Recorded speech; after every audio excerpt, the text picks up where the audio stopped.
සුබ දවසක් හැමෝටම. ගොඩක් කාලෙකට පස්සේ තමයි වීඩියෝ එකක් දාන්නේ. පහුගිය කාලේ තිබිච්ච වැඩ එක්ක වීඩියෝ එකක් දාන්න බැරි වුණා. මේ වීඩියෝ එකෙන් කතා කරන්නේ 2026 උසස් පෙළ විභාගය සඳහා මම ලියපු බෞද්ධ ශිෂ්ටාචාරයේ අනුමාන ප්‍රශ්න පොත ගැන. අනුමාන ප්‍රශ්න පොත පිළිබඳව කතා කරන්න කලින් ඔබ දැනුවත් කළ යුතු කාරණා කිහිපයක් තියෙනවා. සමහර ලාට මේ වීඩියෝ එක පළවෙනි පාට දකින දරුවෙක් BC තක්ෂිලාව YouTube channel එක ගැන දන්නේ නැති වෙන්න පුළුවන්.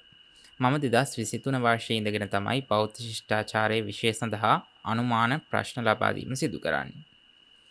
එතකොට ඔයගොල්ලන්ට මේ වීඩියෝස් YouTube එකෙන් බලන්න පුළුවන්.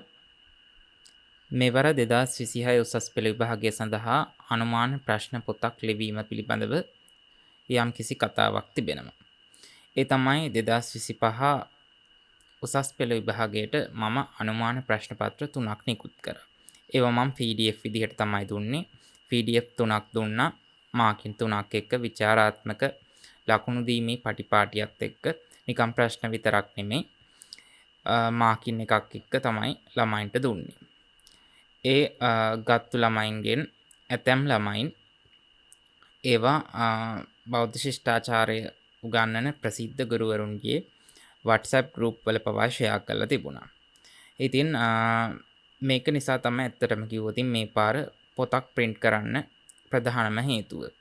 මොකද රුපියල් 500ට තමයි මම මේ අනුමාන ප්‍රශ්න පත්‍ර 3ම දුන්නේ මාකින් එක්කම. එහෙම දුන්නේ අනුමාන ප්‍රශ්න එන්නේ නැති නිසා නෙවෙයි. අනුමාන ප්‍රශ්න ආවා. ඒව ඔබට බලන්න පුළුවන් මේ වීඩියෝ එකෙන්. මේ තියෙන්නේ 2025 උසස් පෙළ විභාගය සඳහා මම සකස් කරපු පළවෙනි අනුමාන ප්‍රශ්න පත්‍රය. ඒකෙන් උසස් පෙළ විභාගයට ආව මේ නාගරීකරණය සම්බන්ධයෙන් මම හදපු ප්‍රශ්නය A-level වලට ආවා. ඊට පස්සේ මේ ගිහි පැවිදි යුතුකම් මේව ඔයගොල්ලන්ට බලන්න පුළුවන් YouTube එකේ දාලා තියෙනවා. ඊට පස්සේ ධනෝපායනය පිළිබඳ බෞද්ධ ආකල්පයේ ධාර්මික සමාජයක් නිර්මාණය වීම හිලා මඟපාදයි. මේක මේ විදිහටම ඇහුවා. ධනෝපායනය ගැනමයි ඇහුවේ. එතකොට මේක ගත්තු ළමයි ලිව්වා. ඊට පස්සේ මෙන්න මේ ප්‍රශ්නේ තමයි ගොඩක් ළමයි පටල ගත්තු ප්‍රශ්නේ. මේක වක්‍රාකාරයෙන් තමයි 2025 දී ඇහුවේ. නමුත් මේකට ළමයි වෙනත් කරුණු තමයි ලියලා තිබුණේ. ඊට පස්සේ බුරුමයට බුදුදහම හඳුන්වා දීම සහ බුරුම සංස්කෘතිය බුදු සමයෙන් පෝෂණය වූ අයුරු පහදන්න කියලා තමයි මම ප්‍රශ්නේ දුන්නේ. නමුත් ඒ ලෙවල් වලට මෙච්චර සංකීර්ණ විදියට ඇහුවේ නැහැ. බුරුම සංස්කෘතිය බුදු සමයෙන් පෝෂණය වූ ආකාරය ගැන තමයි ඇහුවේ. මේ දිනේ ලෙවල් පේපරේ බුරුම සංස්කෘතිය බුදු සමයෙන් පෝෂණය වූ අයුරු නිදසුන් දක්වමින් පහදන්න. ලකුණු 10කට ගොඩක් කරුණු ඇත්තෙත් නැහැ ලියන්න. ඒ ලේසියෙන්ම ලියන්න පුළුවන් ප්‍රශ්නයක්. මේ දිනර මම කලින් කිව්ව පැරණි ලක්දිව දේශපාලන ප්‍රතිපත්තිවලට බෞද්ධ ඉගැන්වීම් වලින් ලද බලපෑම කොතෙක්දයි තක්සේරු කරන්න. මේ ප්‍රශ්නෙට ගොඩක් ළමයි වැරදි කරුණු තමයි ලිව්වේ. සමහර ළමයි දස සක්විතිවත් ගැන ඊට පස්සේ දස රාජධර්ම ගැන ඕවත් ලිව්වා. නමුත් එන්න ඕන ওই කරුණු නෙමෙයි මෙන්න මේ කරුණු. රජු බෞද්ධයෙකු විය යුතු බව, ඊට පස්සේ අබෞද්ධ පාලකයන්ද බුදු සමයට අනුව කටයුතු කිරීමට යොමු වීම, ඊට පස්සේ රජු බෝධිසත්වෙකු විය යුතු බවට ප්‍රචලිත අදහස, ඊට පස්සේ මේ නම් වලට බෞද්ධ නම් එකතු කරගත්ත ඒවා. ඔය වගේ මෙන්න මේ කරුණු තමයි ලියවෙන්න ඕන. ඊට පස්සේ මේ කෙටි සටහන් වලට මේ බෝධිගර එක ආවා. බෝධිගර ඔය ටික තමයි පළවෙනි පේපරෙන් ආවේ. දෙවෙනි පේපරෙන් ශ්‍රමණ සංස්කෘතිය අනන්තා ලක්ෂණ 3ක් ගැන හැර දක්වන්න ඒක ආවා A-level වලට. පූර්ණ කස්සපගේ අකිරිවාදය ගැන තමයි ලියන්න ආවේ 2025 දී. ඊට පස්සේ ආදර්ශවත් නායකත්වයේ මේ මෙතන තමයි ආදර්ශවත් නායකත්වයේ ආවේ. බුද්ධ කාලීන ධර්මදූත සේවාවේ සාර්ථකත්වය සඳහා බුදුරදුන්ගේ ආදර්ශවත් නායකත්වයේ බලපෑ ආකාරය පෙන්වා දෙන්න. එතකොට ධර්මදූත සේවාවේ සාර්ථකත්වයට බුදුරජාණන් වහන්සේගේ ආදර්ශවත් නායකත්වයේ බලපාපු ආකාරය තමයි මෙතන ලියන්න ඕන. සූකරාණි අසාදෝනි ධම්මපද ගාථාව ආවා. ඒකේ තේරුම ලියන්න තිබුණේ. ඊට පස්සේ මේ සංගායනා ප්‍රශ්නේ. සංගායනා ප්‍රශ්නේ ආවේ මේ මම 3ක් කියලා දුන්නට 2යි ආවේ.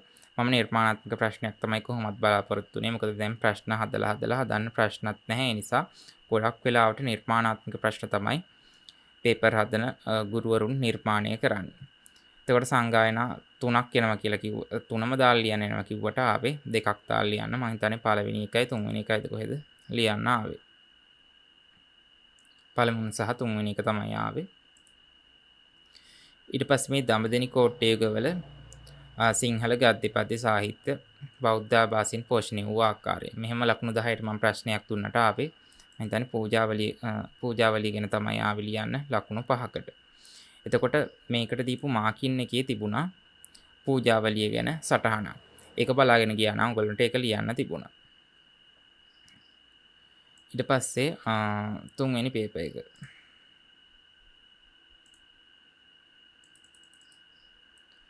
බ්‍රහ්මණ වර්ණයට අයත් ආපත් ධර්ම 4ක් නම් කරන්න.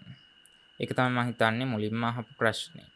බ්‍රහ්මණ ඉගැන්වීම දෙවෙනියට ආපු ප්‍රශ්නේ ආපත් ධර්ම කෙටියෙන් හඳුන්වන්න තමයි ආවේ බ්‍රහ්මණ වර්ණයට නියමිත.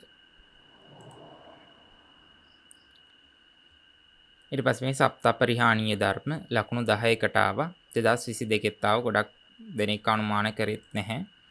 ඒ වුණාට A level වලට ඒක ආවා. 2023 වර්ෂයේ සහ 2024 වර්ෂය වලට මම නිකුත් කරපු අනුමාන පිළිබඳව ඔයගොල්ලන්ට බලන්න ඕන නම් YouTube channel එකට ගිහිල්ලා බලන්න පුළුවන්. ඒවා ආවද නැද්ද කියන එක ගැන.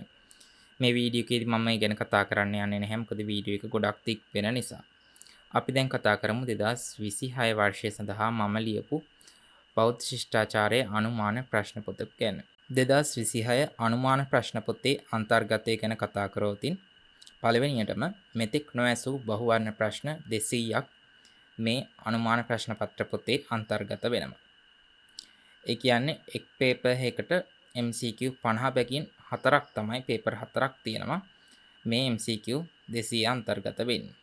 A level paper structure එකටම තමයි මේ MCQ හරි ගැස්සලා තියෙන්නේ. ඒ වගේම තමයි අනුමාන රචනා ප්‍රශ්න පත්‍ර 4ක් අන්තර්ගත වෙනවා. ඒ වගේම තමයි විචාරාත්මක ලකුණු දීමේ පටිපාටිත් 4ක් මේ ප්‍රශ්න පොතේ තියෙනවා. 2026 බෞද්ධ ශිෂ්ටාචාරයේ අනුමාන ප්‍රශ්න පත්‍ර පිළිතුරු සමග කියන පොත තමයි මේ තියෙන්නේ. මේ තියෙන මම ලියපු වෙනත් කෘති.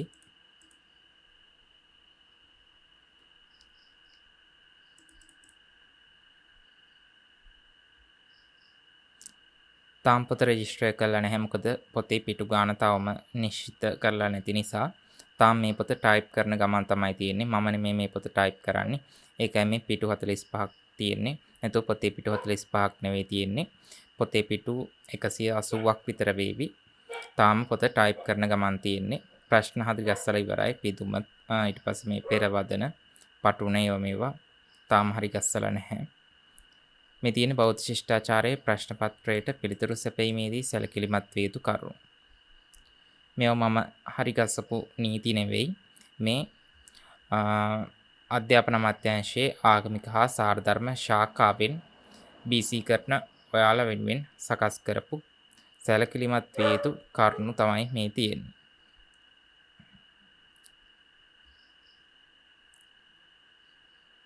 මේ තියෙන්නේ පළවෙනි ප්‍රශ්න පත්‍රය. ඊළඟට මේ තියෙන්නේ පළවෙනි පේපර් එකේ දෙවෙනි ප්‍රශ්න පත්‍රය. මේ තියෙන්නේ පළවෙනි පේපර් එකේ ලකුණු දීමේ පටිපාටිය. මේ මහාචාර්ය මැක්ස් මුල බුදුරජාණන් වහන්සේ පිළිබඳව නූතන ගේම් කරපු විද්වතෙක්. මේ විදිහට තමයි පේපර් එකක් ඉවරුණාන් පස්සේ ඒකේ ලකුණු දීමේ පටිපාටිය තියෙන්නේ. ඉස්සරහට ඉතුරු පේපර් වලදී මේ වගේ ෆොටෝ තියෙනවා. එතකොට මේ තියෙන්නේ මාකින් එක මේ විදිහට පොයින්ට් එකෙන් පොයින්ට් එකට ප්‍රශ්නෙන් ප්‍රශ්නෙට උත්තර පිළිවෙලට මේ පොතේ තියෙනවා. ඒ නිසා ඔයගොල්ලන්ට පාඩම් කරන්න පහසුයි. මේ විදිහට තමයි මේ පොතේ අන්තර්ගතය ගැන ඔබට කියන්න තියෙන්නේ. 2026 අනුමාන ප්‍රශ්න පත්‍ර පොත ගෙන්වා ගන්නා ආකාරය පිළිබඳව තමයි දැන් මම කියන්න යන්නේ. මේ පාර පොතක් print කරන නිසා pre-orders විතරයි බාරගන්නේ. pre-orders කියලා කියන්නේ ඔබට පොත අවශ්‍ය නම් පොත මුදල් ගෙවා වෙන් කරවා ගැනීම. බැංකු තැන්පතුවක් මගින් පොත සඳහා මුදල් ගෙවන්න ඔබට පුළුවන්. මෙහෙම කරන්න ප්‍රධානම හේතුව තමයි 2026 අනුමාන 2027ට එන්නේ නැහැ. ඒ නිසා 2026 අනුමාන ප්‍රශ්න පත්‍ර පොත ගොඩක් print කරලා වැඩක් නැහැ. මොකද ඉතුරු නෝතින් ඒවා ලබන අවුරුද්දට අරගන්න බෑ. 2027ට අනුමාන හදනකොට ඒවා වෙනස් වෙනවා. ඒ නිසා තමයි සීමිත පොත් ප්‍රමාණයක් print කරන්නේ. ළමයි ඉල්ලන් ප්‍රමාණයට අනුව print කරන්න ප්‍රධානම හේතුව තමයි ඕක. නැතුව මගේ account එකට සල්ලි දාගෙන පොත් එවන්න නැතුව ඉන්නේ නැහැ. සමහර ළමයි එහෙමත් බය වෙනවා. මම අවුරුදු දැන් ගාණක් තිස්සේ පොත් විකුණනවා. cash on delivery ත් මම පොත් යවනවා. 12 13 පොත් දෙකම මම cash on delivery තමයි යවන්නේ. මේ පොත pre-orders ගන්න ප්‍රධානම හේතුව තමයි ගොඩක් පොත් print කළ වැඩක් නැහැ. ඒවා ඉතුරුනොත් මට වැඩකුත් නැහැ. ඊළඟ අවුරුද්දේ ළමයින්ට වැඩකුත් නැහැ. ඒ නිසා තමයි pre-orders විතරක් අරගන්නේ. ඔයගොල්ලන්ට pre-order එකක් දාන්න ඕන නම් ජූලි 5 වෙනිදා දක්වා pre-orders බාර ගන්නවා. WhatsApp number එකට message එකක් දාලා ඔයගොල්ලන්ට pre-orders දාන්න පුළුවන්. pre-order එකක් දාන්න බැරි ළමෙක් ඉන්නවා නම් cash on delivery එවනවා. එහෙම අමාරු ළමයි විතරක් කියන්න නැත්තම් මොකද බොරුවට පොත් print කරලා ගොඩ ගහගෙන වැඩක් නැහැ. මොකද මේ අනුමාන ලබන අවුරුද්දට එන්නේ නැති නිසා පොත් ගොඩක් print කරලා වැඩක් නැහැ. පොත රුපියල් 1600ක් වෙනවා. දැන් මේ පෝස්ට් එකේ තියෙනවා පොත් ගෙන්වා ගැනීමේදී රුපියල් 350ක ඩිලිවරි ගාස්තුවක් ඇතුළත් වෙයි කියලා. ඒ වුණාට මේ 350 නෙමේ රුපියල් 300 යන්නේ. මොකද මේ පොත cash on delivery නෙවෙයි එවන්නේ. Speed post. එතකොට ස්පීඩ් පෝස්ට් ගාන අඩුයි. ඒ නිසා රුපියල් 300ක් තමයි යන්නේ. එතකොට account එකට සල්ලි දාද්දී රුපියල් 1600යි 300යි දෙකම එකට දාන්න 1900ක් යනවා. එතකොට ඒ වගේම තමයි තව දෙයක් කියන්න ඕන. මේ වෙන විටත් ගොඩක් ළමයි මට සල්ලි දාලා තිබුණා. මම දැක්කා ජූලි 5 වෙනිදා දක්වා pre-orders බාරගන්නේ ජූලි 6 හෝ 7 වෙනිදා print එකට පොත දෙන නිසා. එතකොට දවස් 2-3ක් යනවා print එකට පොත දුන්නන් පස්සේ. එතකොට ජූලි 10ට කලින් උගලොන්ට මෙහින් පොත් පෝස්ට් කරනවා. ඒ නිසා නිතර මැසේජ් දාන්න එපා පොතේ වන්නේ කවද්ද කියන එක ගැන. මොකද මම නිශ්චිතව දිනේ කියලා තියෙනවා. ජූලි 5 වෙනකම් උගලොන්ට pre-orders දාන්න පුළුවන්. ජූලි 6 හෝ 7 තමයි පොත print එකට දෙන්නේ. ඊට පස්සේ දවස් 2-3ක් විතර යනවා. ඊට පස්සේ තමයි පොත පෝස්ට් කරන්නේ. ඒ නිසා pre-order එක දැම්මන් පස්සේ ආයෙ මැසේජ් දාලා අහන්න එපා. පොත එවනවා බය වෙන්න එපා. දැන් 13 පොතුත් මේ අද දවසේ පෝස්ට් කරනවා. ඒ නිසා බය වෙන්න එපා. සල්ලි දාපු ළමයින්ට කියන්නේ පොත් එවනවා. මේ ටික ගැන තමයි මට කියන්න ඕන උනේ මේ වීඩියෝ එකෙන්. ඒ වගේම තමයි 12 වසර සහ 13 වසර MCQ පොත් දෙක ගැනත් වීඩියෝ එකක් මම දාන්නම්. එහෙනම් මේ වීඩියෝ එක මෙතනින් අවසන් කරනවා.